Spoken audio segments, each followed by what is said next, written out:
Praise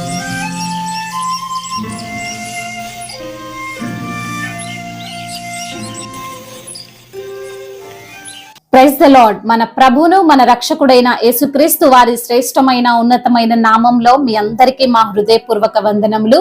మీరందరూ కూడా క్షేమంగా ఉండాలని, మీరందరూ కూడా దేవుని యొక్క కృపలో అనుదినము వర్ధిల్లాలని మరి మీ నిమిత్తము మేము ప్రార్థిస్తున్నాం.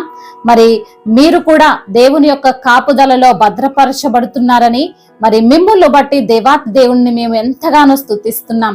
ఈ రోజున కూడా దేవుడు ఒక చక్కని వాగ్దానాన్ని మనకు అనుగ్రహించాడు. ఆ యొక్క వాగ్దానాన్ని మనం ధ్యానించుకుందాం. యోహాను సువార్త 16వ అధ్యాయము 20వ వచనాన్ని చదువుకుందాం. మీరు ఏడ్చి ప్రలాపింతురు గాని లోకము సంతోషించును, మీరు దుఃఖింతురు గాని మీ దుఃఖము సంతోషమగునని మీతో చెప్పుచున్నాను. హల్లెలూయా. దేవాతి దేవుడే స్వయంగా తాను పలుకుతున్నటువంటి మాటలు ఈ యొక్క మాటలు. దేవుణ్ణి బట్టి మరి దేవుని యొక్క నామాన్ని బట్టి అవమానాలు నిందలు పడుతున్నటువంటి శిష్యులతో మరి దేవాతి దేవుడు మాట్లాడుతున్నటువంటి మాటలుగా ఈ యొక్క మాటలను చూడవచ్చు. మరి వారు దుఃఖిస్తున్నారు, యేసయ్య వారి యొద్ద నుండి వెళ్ళిపోతున్నాడని. అక్కడ ఉన్నటువంటి శిష్యులు బాధపడుతున్నటువంటి సందర్భంలో దేవుడు వారిని ఓదారుస్తూ బలపరుస్తూ మాట్లాడుతున్నటువంటి మాటలుగా ఈ యొక్క మాటలను మనం చూడవచ్చు.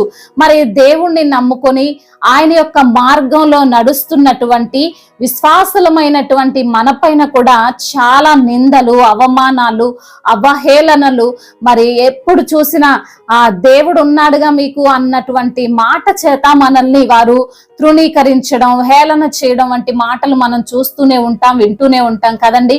మరి మనల్ని బట్టి దేవుడి నామాన్ని అవమానపరిచేవారు చాలా మంది కూడా ఉండే ఉంటారు. కానీ దేవాతి దేవుడిని నమ్ముకొని జీవిస్తున్నటువంటి మన జీవితంలో మనం కొన్ని శ్రమల గుండా వెళ్తున్నప్పుడు, కష్టాల గుండా వెళ్తున్నప్పుడు, మరి బాధల గుండా వెళ్తున్నప్పుడు మనల్ని చూసి నవ్వుకునేవారు, మనల్ని చూసి సంతోషపడేవారు కూడా చాలా మంది ఉంటారు. మనకి ఒక కష్టం రాగానే, మనకి ఏదైనా బాధ కలిగినప్పుడు, మనం ఇబ్బందికరమైన పరిస్థితిలో గుండా వెళ్తుంటే వారు మనల్ని చూసి సంతోషిస్తారంట. ఈ లోకము సంతోషిస్తుందంట మీ దుఃఖాన్ని చూసి.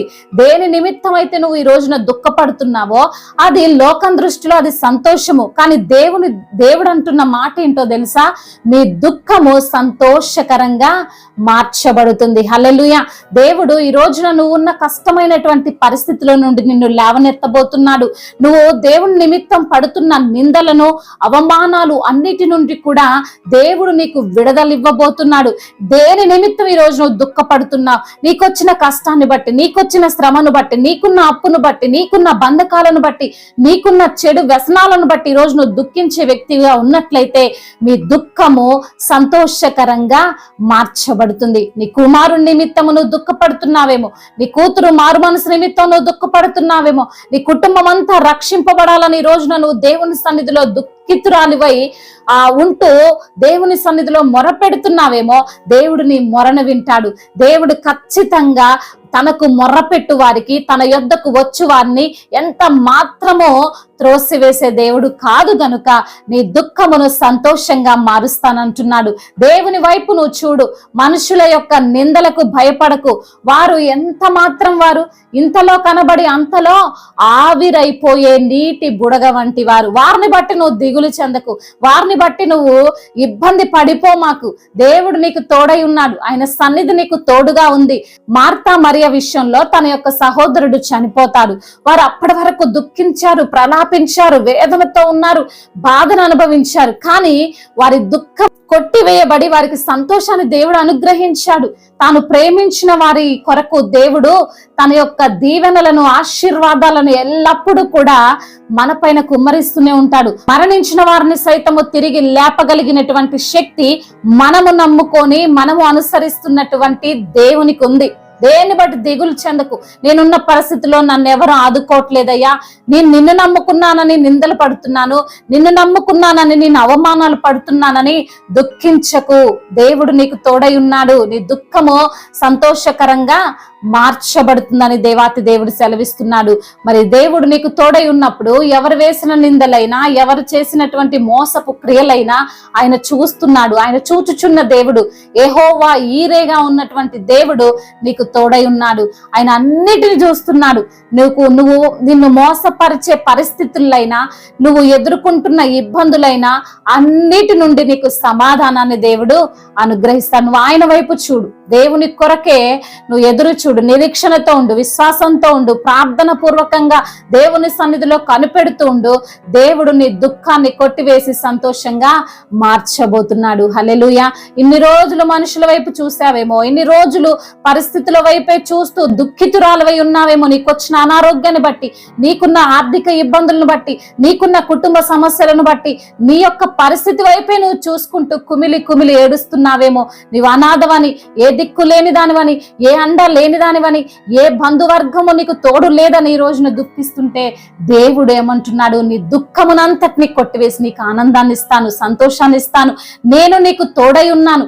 దేవుడు తోడై ఉంటే అక్కడ సంతోషము, సమాధానము, ఐక్యత అన్ని కూడా దేవుడిస్తానంటున్నాడు. ఆయన వైపు చూడు, నమ్మకంగా దేవుని కొరకు జీవించు. నీ దుఃఖమంతటిని దేవుడు తీసివేసి ఆనందంతో నిన్ను నింపబోతున్నాడని నేను ఈ రోజున వాగ్దానము ద్వారా నిన్ను ధైర్యపరుస్తున్నాడు. మరి ప్రార్థన చేసుకుందాం. ప్రార్థనలు అందరూ కూడా ఏకీభవించగలరు.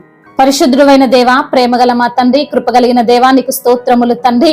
ఈ రోజున ప్రభా బిడ్డలకున్న సమస్యలను బట్టి, అయా మిమ్మల్ని బట్టి ప్రభా, మీ యొక్క నామమును ఎరిగిన బిడ్డలుగా ఉండి విశ్వాసులుగా జీవిస్తున్న బిడ్డలలో తండ్రి, అయా వారికి వచ్చిన కష్టాన్ని బట్టి, లోకము వారిని బట్టి చూసి వారు దుఃఖములో ఉంటే లోకము సంతోషిస్తుందని, అయా మరి తండ్రి, అయా మీ బిడ్డలైన వారి దుఃఖమును సంతోషంగా మారుస్తారని ప్రభా వాక్యము ద్వారా సూటిగా తేటగా మాట్లాడారు. అవును ప్రభా, నీ దుఃఖ దినములను సమాప్తి చేస్తానంటున్నావు ప్రభా. అట్టి విధంగా బిడ్డలను ధైర్యపరిచి బలపరిచి ఆదరించినందుకు స్తోత్రాలు ప్రభా.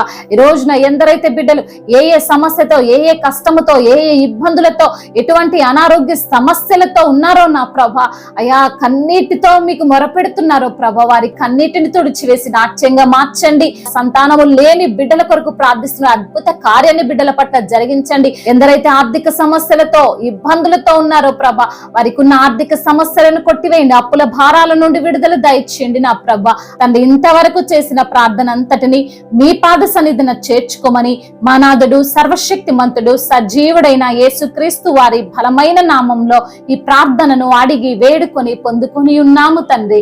ఆమేన్. ఈ వాక్యం మీకు ఆశీర్వాదకరంగా ఉండినట్లయితే అనేకులకు కూడా వాక్యాన్ని పంపి మీరు కూడా దేవుని యొక్క రాజ్య సువార్తలో పాలిభాగస్తులు కావాలని దేవుని పేరిట మనవి చేసుకుంటున్నాం. May God bless you all.